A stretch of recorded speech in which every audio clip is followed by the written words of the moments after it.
Hello students, आज हम लोग क्लास 8 का केमिस्ट्री का नया चैप्टर कंबशन करने जा रहे हैं, है ना। तो कंबशन करने से पहले हम लोग समझते हैं कि एक्चुअली में कंबशन है क्या, है ना।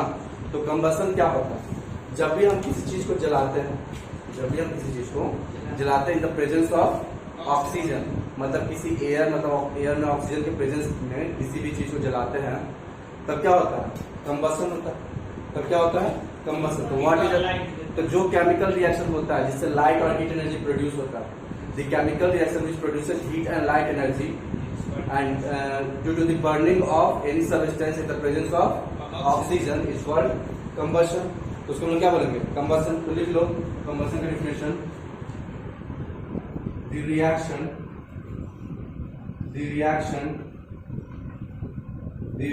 इन विच केमिकली रिएक्शन, यहाँ केमिकल का ही बात कर रहा है। रिएक्शन इन विच, यहाँ पे केमिकल लिखना चाहते तो लिख लो the chemical reaction in which heat and light energy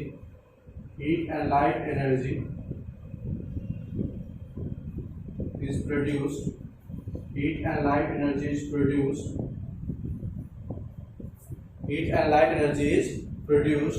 due to the burning of a substance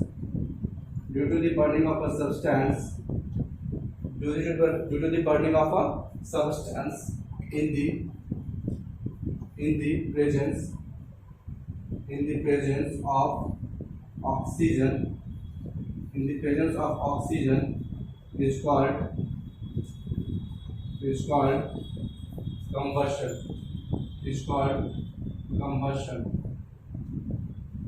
तो वैसा केमिकल रिएक्शन जिसमें हीट एनर्जी और लाइट एनर्जी प्रोड्यूस करे, किसके कारण?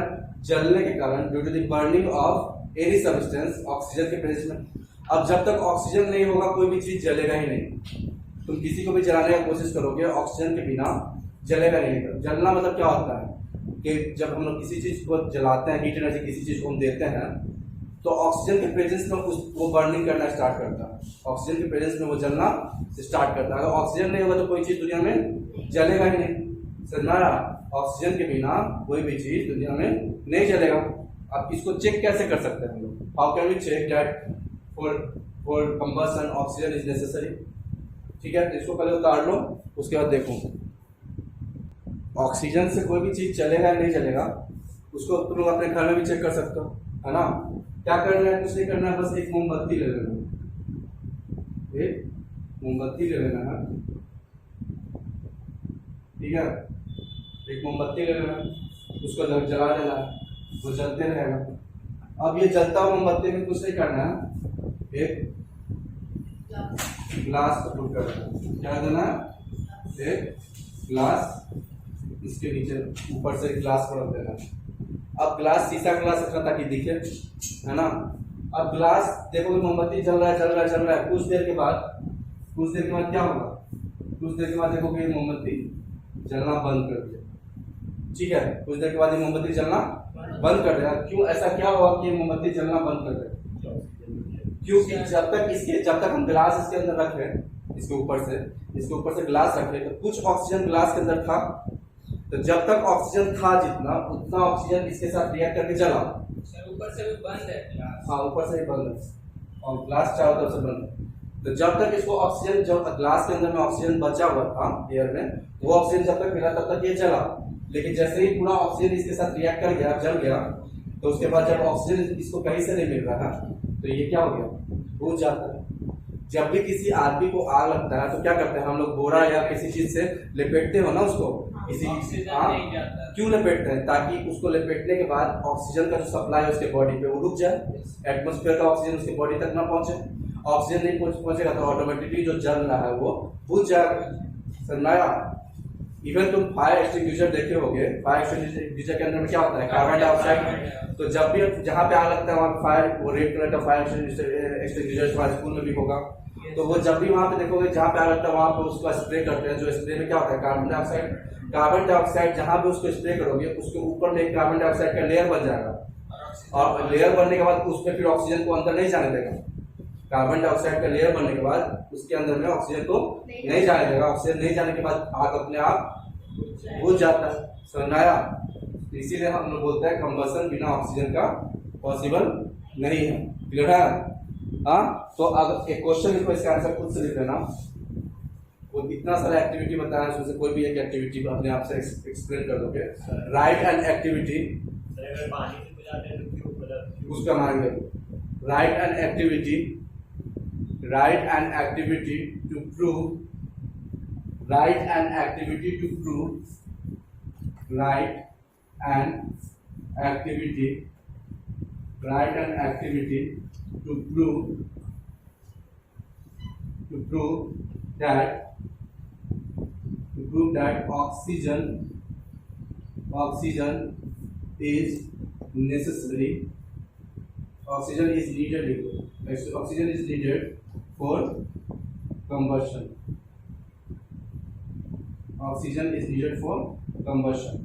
तो ये एक क्वेश्चन है जो तुम लोग हमको व्हाट्सएप पे लिख कर भेजोगे। ठीक है, कोई भी एक एक्टिविटी, हम इतना 2-3 एक्टिविटी हम लोग डिस्कस किया अभी, तो उसमें से कोई भी एक एक्टिविटी अच्छे से एक्सप्लेन करते है ना। चलो, तो ये था हम लोग का। नेक्स्ट है combustible and non combustible substance क्या होता है ना। नेक्स्ट है, देखो दुनिया में जितना भी सब्सटेंस है, जितना भी चीजें हैं, जितना भी मैटर है, जितना भी सब्सटेंस है, वो 2 प्रकार में उसको हम लोग बांट सकते हैं। उसको हम लोग 2 प्रकार में बांट सकते हैं। एक हो सकता है कंबस्टिबल सब्सटेंस और दूसरा non combustible substance. Combustible substance और नॉन कंबस्टिबल सब्सटेंस को आप समझते हैं। अब देखो दुनिया में बहुत चीज ऐसा है जिसको आग बनाने से आसानी से वो उसमें आग पकड़ लेता है। किसी बहुत सारा दुनिया में ऐसा चीज है जिसको जलाओगे तो उसमें आग आसानी से पकड़ लेता है। जैसे पेपर में आग लगाओ जल्दी से पकड़ लेगा ना। पेट्रोल में आग लगाओ जल्दी से पकड़ लेगा। डीजल आग लगाओ पकड़ लेगा। केरोसिन आग लगाओ पकड़ लेगा, है ना। कोयला आग लगाओ पकड़ लेगा। वुड में भी आग लगाने पे पकड़ लेता है। टाइम लेगा। हाँ, वुड टाइम लेगा। ठीक है, बहुत सारी चीजें जिसपे आग लगाओगे वो पकड़ता ही नहीं जल्दी आग। जैसे लोहा,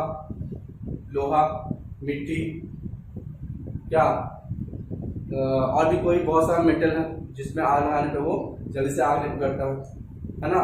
तो ऐसा सब्सटेंस जो आसानी से जिसमें कंबशन हो सके, ऐसा सब्सटेंस जिसमें आसानी से कंबशन हो सके उसको हम लोग बोलेंगे कंबस्टिबल सब्सटेंस। और ऐसा सब्सटेंस जिसमें आसानी से कंबशन नहीं हो सकता उसको हम क्या कहेंगे, नॉन कंबस्टिबल सब्सटेंस। ठीक है, इसको क्या बोलेंगे, नॉन कंबस्टिबल सब्सटेंस। तो लिख लो, the substance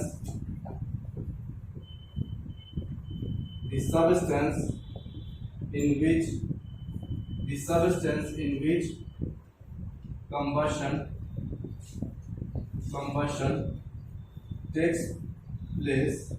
combustion takes place easily, the substance in which combustion takes place easily मत लिखना, सॉरी, इजली है आप लोग नहीं, जिसमें कंबशन हो जाता है वो कंबस्टिबल सब्सटेंस है ना। The substance in which combustion takes place is called combustible substance. Is called combustible substance। तो ऐसा सब्सटेंस जिसमें कंबशन आसानी से हो जाए उसको हम क्या बोलेंगे, या सिर्फ कंबशन ही हो जाए उसको हम क्या बोलेंगे, कंबस्टिबल सब्सटेंस, है ना। और इसमें लिख दोगे the substance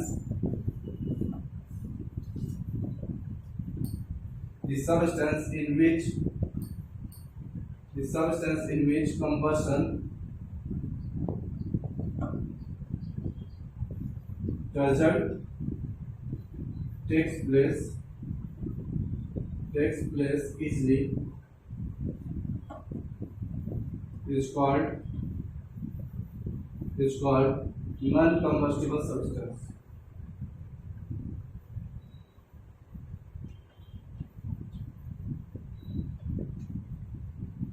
तो ऐसा सब्सटेंस जिसमें कंबशन हो जाए उसको हम लोग कंबस्टिबल सब्सटेंस, मतलब जिसमें क्या हो, आग जल्दी से पकड़ ले, जो जल्दी से बर्न करने लगे ऑक्सीजन के प्रेजेंस में, उसको हम लोग क्या बोलेंगे, कंबस्टिबल सब्सटेंस। ऐसा सब्सटेंस जो ऑक्सीजन के प्रेजेंस में आसानी से आग न पकड़े या आसानी से जले ना, उसको हम लोग क्या बोलेंगे, नॉन कंबस्टिबल सब्सटेंस। क्लियर है यहाँ तक?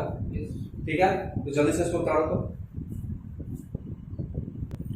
ठीक है, अब इस दोनों का एग्जाम्पल लिख लो, इसको उतार लेना पॉज करके, एग्जाम्पल लिख लो।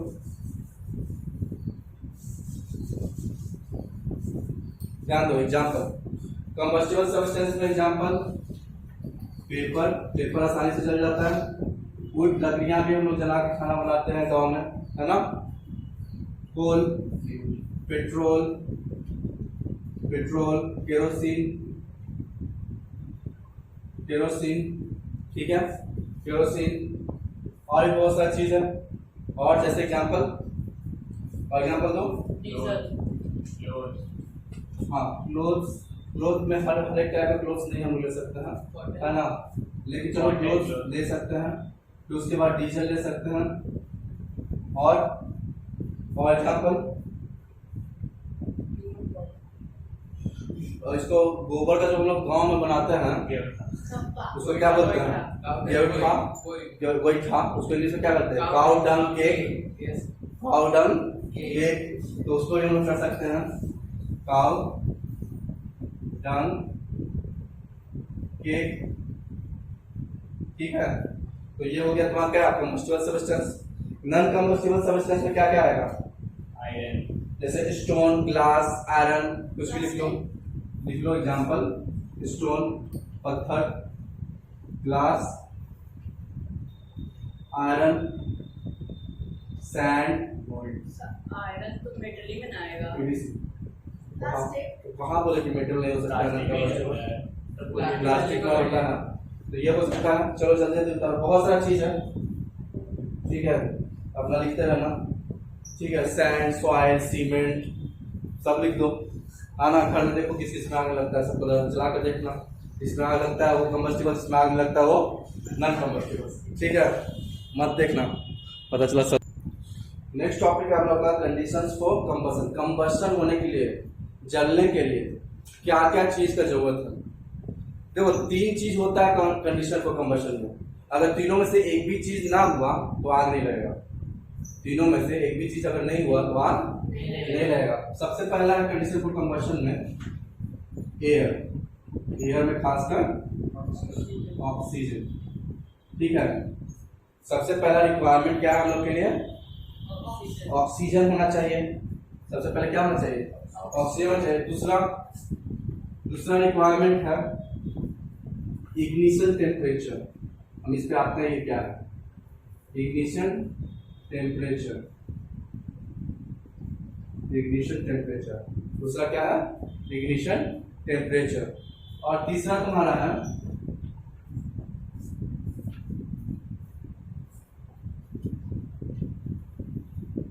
फ्लूइड। इस पर भी मार दो, जल्दी से उतारो इस तीनों को, ठीक है। अब इसको हम लोग समझते हैं वन बाय वन, ठीक है।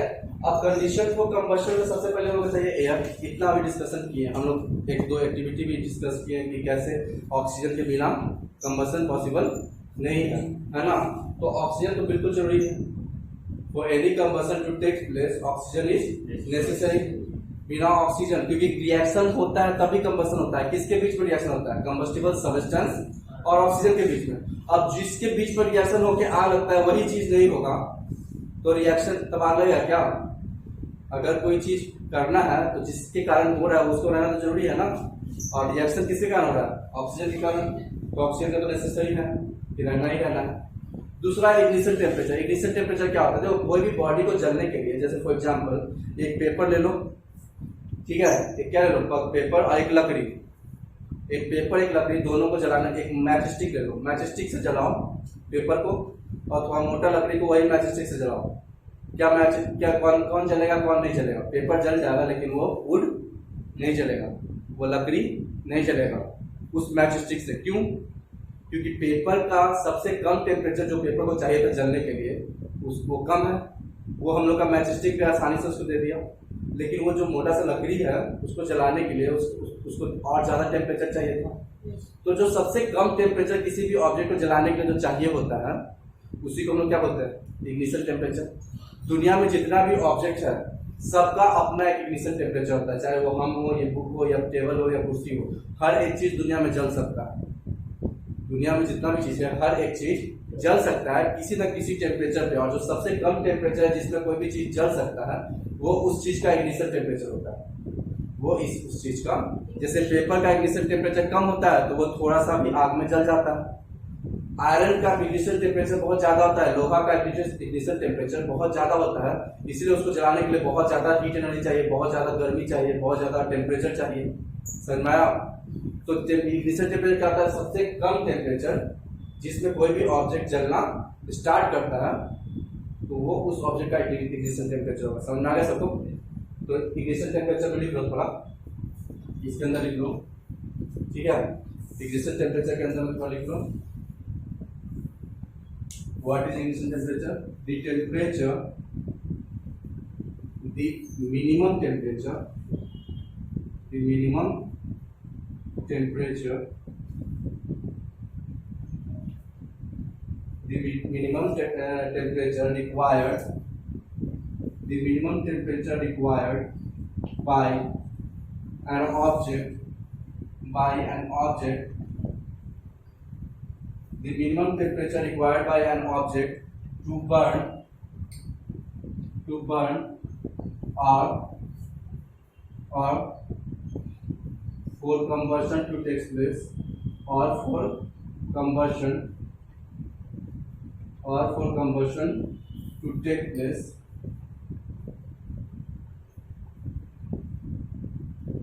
is called ignition temperature. Is called ignition temperature. Is called ignition temperature. तो सबसे कम टेम्परेचर जो किसी भी ऑब्जेक्ट को चाहिए जलने के लिए या कंबशन उसमें हो पाए, इसलिए तो उस सबसे कम टेम्परेचर को क्या बोलेंगे? Ignition temperature. और हर एक ऑब्जेक्ट का अपना इग्निशन टेम्परेचर होता है, किसी ऑब्जेक्ट का ज्यादा होता है, किसी ऑब्जेक्ट का कम। तो जिस ऑब्जेक्ट का इग्निशन टेम्परेचर कम होता है वो अच्छा कंबस्टिबल सब्सटेंस होता है, जिसका इग्निशन टेम्परेचर ज्यादा होता है वो कंबस्टिबल सब्सटेंस अच्छा नहीं होता है। क्लियर है? तो ना अब आयरन को आग लगाने के लिए तुमको बहुत मेहनत करना पड़ेगा, बहुत उसमें ज्यादा हीट एनर्जी लाना पड़ेगा, ठीक है? उसमें खर्च ज्यादा होगा। लेकिन एक पेपर जलाने के लिए या एक पेट्रोल जलाने के लिए छोटा सा तिल्ली काफी है। क्यों? क्योंकि ये लोग का इग्निशन टेम्परेचर कम है, ये लोग को बहुत कम टेम्परेचर चाहिए जलने के लिए, लेकिन लोहा को जलने के लिए बहुत ज्यादा टेम्परेचर चाहिए। समझ में आ गया? उतारो जल्दी से इसको पॉज करके। तो हम लोग का थर्ड जो कंडीशन था वो क्या था? तीसरा कंडीशन था हम लोग का fuel.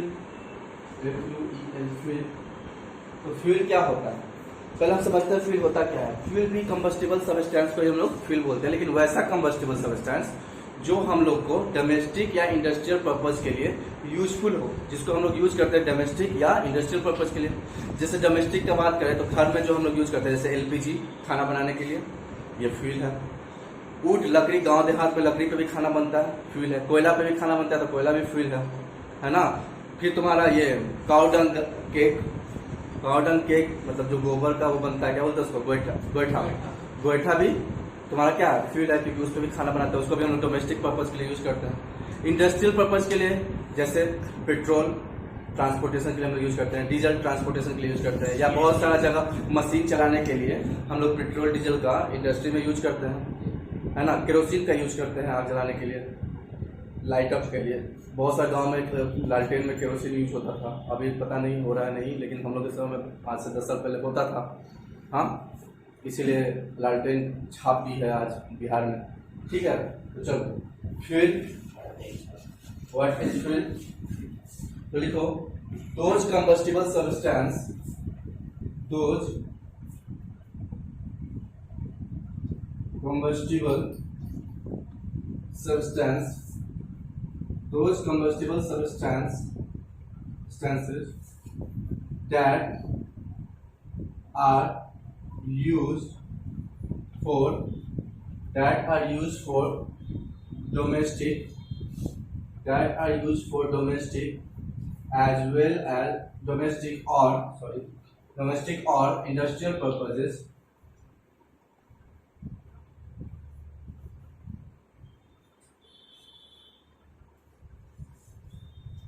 Domestic or industrial purposes are called called fuel. तो ऐसा कंबस्टिबल सब्सटेंस, ऐसा जो सब्सटेंस जिसमें आसानी से क्या हो सकता है, ऑक्सीजन से रिएक्ट करके जल सकता है, वैसा सब्सटेंस जो डोमेस्टिक या इंडस्ट्रियल पर्पज के लिए यूज किया जा सके, उसको हम लोग क्या बोलते हैं, फ्यूल बोलते हैं। जैसे एग्जाम्पल क्या, सीएनजी, पेट्रोल, डीजल, फिर वुड, काउ डंग केक्स, लिख लो, काउ डंग केक्स, और कुछ कोयला, कोल, etc। ठीक है, तो लिख लो इसको, ये हो गया फ्यूल। तो ये सब कंडीशन था जो हमको कंबशन के लिए जरूरत पड़ता है, इसके बिना कंबशन पॉसिबल नहीं है। तो कोई ना कोई कंबस्टिबल सब्सटेंस चाहिए। तो यहाँ पे फ्यूल जो है, कुछ जो फ्यूल होता है वो आसानी से आग लग जाता है, उसमें जो गुड फ्यूल होता है उसमें बहुत आसानी से आग लगता है। वो आसानी से आग लगने के कारण क्या होता है, आग फैल जाता है ना। तो इस पे हम लोग आएंगे डिटेल में। तो बस कंडीशन को कंबशन समझ में आ गया, क्लियर है। तो आज के लिए हम लोग इतना ही रहते हैं, फिर अगले क्लास में देखेंगे आगे।